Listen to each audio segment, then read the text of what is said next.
was in the corporate world, it was very clear what my action plan was and what my quarterly goals were and all the metrics to hit and all of that stuff, right? So it's like very structured and not static. It can obviously like get altered throughout the year, but for the most part, like your goals were your goals for the year.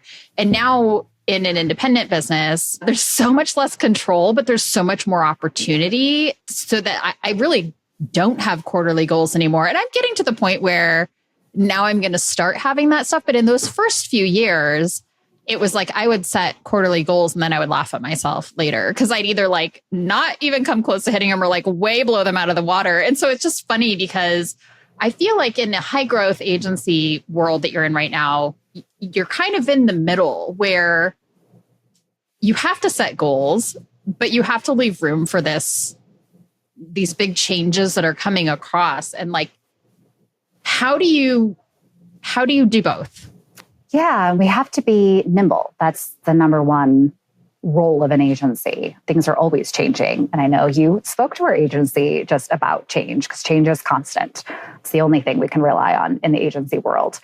And I think it comes back to what I talked about at the beginning of our conversation. It's only set the goals that make sense for you and as often as it makes sense for you as an individual, as a company, and giving yourself grace. So it's knowing when to push yourself, knowing when to let yourself rest, what is realistic given everything else going on in your life, including, staying healthy, seeing friends. And, we have been talking a lot about obviously work and things that are external, like publishing, writing, or, putting on a show, but it's a lot of inner work too.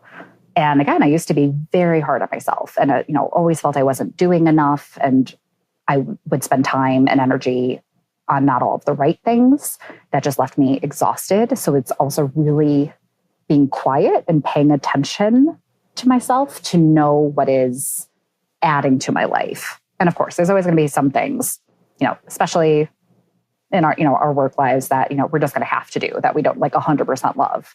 But it's also recognizing the gratitude in that. I think we appreciate our jobs even when those hard moments become okay.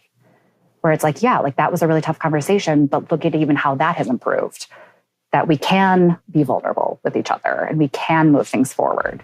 Because change doesn't happen overnight.